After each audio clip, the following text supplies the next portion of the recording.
Welcome to Jesus healing ministries. இதன் மூலமாய் சந்திப்பதிலே மிக்க மகிழ்ச்சி. இன்னைக்கு பார்த்தீங்கன்னா உங்களுக்கு ஒரு குட்டி கதை சொல்ல போறேன். ஓகேங்களா? நாங்கள் என்ன குழந்தையா எங்களுக்கு நீங்க கதை சொல்றீங்க அப்படின்னு நீங்க நினைச்சீங்கன்னா, ஆண்டவருடைய பார்வையில எல்லாரும் குழந்தைங்க தான் இல்லையா?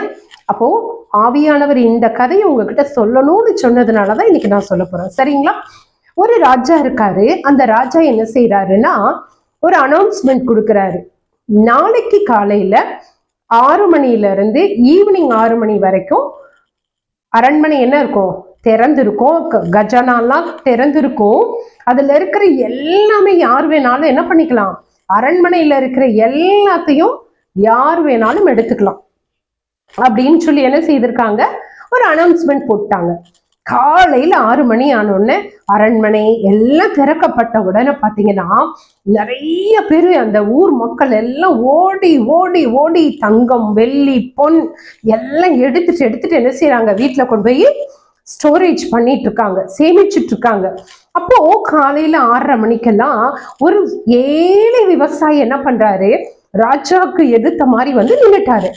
ராஜா பாக்குறாரு, எல்லாரும் ஓடி ஓடி ஓடி என்ன பண்றாங்க, பொண்ணும் நகையும் பணமும் எல்லாம் எடுத்துட்டு போய் வீட்டுல வச்சிட்டு இருக்காங்க. ஆனா இந்த ஏழை விவசாயி மட்டும் அப்படியே நின்றுட்டு இருக்காரு ராஜா முன்னாடி. டைம் ஓடுது. 7 ஆச்சு, 8 ஆச்சு, 10 ஆச்சு, 12 ஆச்சுன்னு அப்படியே போகுது. ஒரு 3 மணி ஆயிடுச்சு. ராஜாக்கு ஒரே டென்ஷன் ஆயிடுச்சு. என்ன இந்த விவசாயி பைத்தியமா, இப்படி எதுவுமே எடுத்துட்டு போகாம இப்படியே நின்று பார்த்துட்டு இருக்காரேன்னு சொல்லி அவருக்கு பொறுமை இழந்துருச்சுங்க. இருந்த உடனே அந்த ஏழை விவசாயி பார்த்து சொல்றாரு, அந்த ராஜா கேட்கிறாரு, உனக்கு என்னதான் வேணும்? எல்லாரும் ஓடி ஓடி என்ன பண்றாங்க, பொண்ணும் வெள்ளி என்னென்னலாம் கைக்கு கிடைக்குதோ முடிஞ்ச வரைக்கும் என்ன பண்றாங்க, அரண்மனையில இருக்கிற எல்லாத்தையும் எடுத்துட்டு கொண்டு போய் சேமிக்கிறாங்க. ஆனா நீ வந்து காலையில வந்த, ஆனா என்ன பண்ணல, எதுவுமே நீ எடுக்கல, நீ பாட்டுக்கு நிக்கிறையே அப்படின்னு சொல்லி கேட்டாராம். அப்போ அந்த ஏழை விவசாயி சொன்னாராம், ஐயா நீங்க சொன்ன அனௌன்ஸ்மெண்ட் கரெக்டு தான். அரண்மனையில இருக்கிற எல்லாமே யார் வேணாலும் எடுத்துக்கலாம். அவங்கவுங்களுக்கு தேவையானது எடுத்துக்கிறாங்க. ஆனா எனக்கு தேவையானதை நான் எப்படி எடுக்கணும்னு எனக்கு தெரியல அப்படின்னு சொன்னாராம். அப்ப அந்த ராஜா சொன்னாரா, அப்படி என்ன உனக்கு தேவை அப்படின்னு. அப்போ அந்த ஏழை விவசாயி சொன்னாராம், ஐயா எனக்கு நீங்க தான் தேவை அப்படின்னு. உடனே ராஜா, ஆமா இல்ல, என்னை தவிர இந்த அரண்மனையில இருக்கிறது எல்லாம் எடுத்துக்குங்கன்னு அவரு அனௌன்ஸ்மெண்ட் கொடுக்கல. அப்போ என்ன ஆயிடுச்சு, அப்ப அவரும் அதுல இருக்காரு. அவரு ஒரு மறுப்பே சொல்ல முடியாது இல்லையா? அப்ப அவர் என்ன சொல்றாரு, ஓகே நான் வரேன் அப்படின்னு சொல்றாரு. நல்லா தெரிஞ்சுக்குங்க, அந்த ஏழை விவசாயி வந்து ஒரு குடிசை வீட்டுல இருக்காரு. இப்ப ராஜா வந்து குடிசை வீட்டுக்குள்ள போக முடியுமா, வாழ முடியுமா? அப்ப அந்த இடத்துல என்ன ஆயிரும், குடிசை வீடு ஒரு அரண்மனையா மாறிடும் இல்லையா? ராஜா வந்து ஏழை விவசாயி சாப்பிடுற சாப்பாடு சாப்பிடுவாரா? இல்ல, ராஜ உணவு சாப்பிடுவாரு. அப்போ அந்த ராஜா போய் தங்குற இடம் அங்கே ஒரு அரண்மனையாக மாறிடுச்சு. இப்போ பொண்ணும் பொருளும் எடுத்துட்டு போனவங்க எல்லாம் என்ன ஆயிரும், கொஞ்ச நாள்ல அது கரைஞ்சு போயிரும், காணாமலே போயிருச்சு. ஆனா ராஜாவை தன்னோட கூட தான் வீட்டுல இருக்கணும்னு நினைச்ச அந்த ஏழை விவசாயி ராஜா தான் வீட்டுக்கு வந்ததினால அவரு ஒரு குட்டி ராஜாவா மாறிட்டாரு இல்லையா?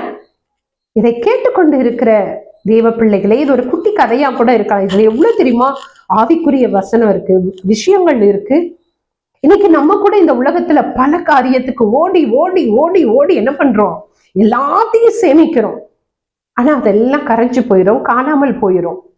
ஆனா அந்த ஏழை விவசாயி என்ன செய்யறாரு, ராஜா என்னோடு கூட என் வீட்டுல இருக்கணும், என்னோடு கூட வாழணுங்கிறப்ப அந்த ராஜா அவருடைய வீட்டில இருக்கிற வரைக்கும் அவரும் ஒரு ராஜாவின் பிள்ளையாக, ஒரு குட்டி ராஜாவா எல்லாத்தையும் என்ன பண்றாரு, அனுபவிக்கிறார்.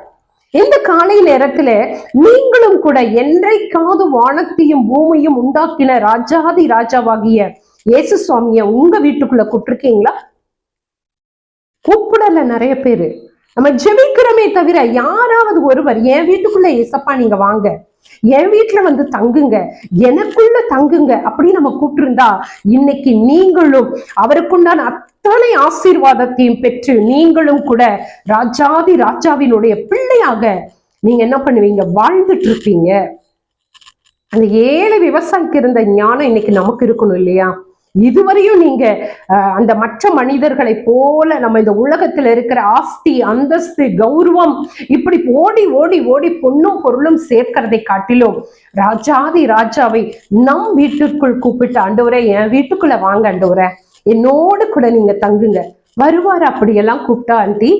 வருவாராங்கம்மா அப்படின்னு நீங்க கேட்டீங்கன்னா கண்டிப்பா வருவாருங்க. அதுதான் வெளிப்படுத்தல் சொல்றது 3ஆம் அதிகாரம் 20வது வசனம் இவ்விதமாய் சொல்லுகிறதே, இதோ நான் வாசற்படியில் நின்று கதவை தட்டுகிறேன். நம்ம ஆண்டவர் பாருங்க, நம்ம ராஜா நீங்க கூப்பிடாமையே அவர் என்ன பண்றாரு? கதவை தட்டுறாரு. அதுல ஆனா தட்டுற சத்தம் தான் நம்ம ஓடுற ஓட்டத்துல, பொண்ணும் பொருளும் ஓடி ஓடி சம்பாதிக்கிற ஓட்டத்துல அவர் தட்டுற சத்தம் கூட நமக்கு என்ன பண்றது இல்லைங்க, கேட்கறது இல்ல. அவர் சொல்றாரு, நான் கதவு தட்டுறேன், ஒருவன் என் சத்தத்தை கேட்டு கதவை திறந்தால் அவனிடத்தில் நான் பிரவேசித்து என்ன பண்ணுவாரா? நீங்க அவருடைய சத்தத்தை கேட்டு உங்களை திறந்து கொடுத்தீங்கன்னா, உங்க இருதயத்தை திறந்து கொடுத்தீங்கன்னா, உங்க வீட்டு வாசல்ல திறந்து, ஆண்டவரே என் வீட்டுக்குள்ள வாங்க, எனக்கு ஒரு சின்ன 10க்கு 10 வீடுங்க, ஒரு குடிசை வீடுங்க, ஒரு வாடகை வீடுங்க. வருவாரா? வருவாருங்க. நம்ம ஆண்டவர் பச்சைபாதம் எல்லாம் பார்க்க மாட்டார். கூப்பிட்டா உடனே வந்துருவார். நீங்க கூப்பிட்டு பாருங்க. நான் சொல்லுவேன், நான் கூப்பிட்டா என் அப்பா எப்பவும் ஓடி வரார். நீங்க கூப்பிட்டு பாருங்க. உங்க வீடெல்லாம் பார்க்க மாட்டார். நீங்க கூப்பிட்ட வார்த்தைக்கு ஓடி வருகிற தெய்வம் நம்முடைய தெய்வம். அப்போ அவர் உங்க வீட்டுக்குள்ள வருவாரு. வர்றது மட்டும் இல்ல, உங்களோட கூட என்ன பண்ணுவாரா? போச்சுன பணம், ஐயோ என் வீட்டுல ரசசாதம் தாங்க இருக்கு, சாப்பிடுவாரா? சாப்பிடுவாருங்க. ராஜா உள்ள வந்துட்டா ராஜாவின் எல்லா உணவுகளும் உங்களுக்கும் கிடைக்கும். உங்க வாழ்க்கை மாறிடும், உங்க தரம் மாறிடும், உங்களுடைய ஸ்டேட்டஸ் மாறிடும். நீங்க அப்படி என்ன ஆயிடுவீங்க? மாற ஆரம்பிச்சிருவீங்க. நீங்க வேணா ட்ரை பண்ணி பாருங்க. நீங்க வெறும் பொண்ணு பொருளை நோக்கி ஓடாதீங்க. உங்க ராஜாதி ராஜாவை உங்க வீட்டுக்குள்ள, உங்களுக்குள்ள அவரை கொண்டு வந்து வச்சுக்குங்க. நீங்களும் ராஜாவின் பிள்ளையாக, நீங்க ஒரு குட்டி ராணியாக, குட்டி ராஜாவாக இந்த உலகத்தை கலக்குவீங்க. கர்த்தர் அதை தான் இந்த காலை நேரத்திலே உங்களுக்கு கற்றுக் கொடுக்க வந்திருக்கிறார். நீங்க ட்ரை பண்ணி பாருங்க. இதுவரையும் நீங்க உங்க வீட்டுக்குள்ள ஏசப்பாவை கூப்பிடல, உங்களுக்குள்ள கூப்பிடலனா இன்னைக்கு ஏசப்பா எனக்குள்ள வாங்க, என் வீட்டுக்குள்ள வாங்கன்னு சொல்லி பாருங்க.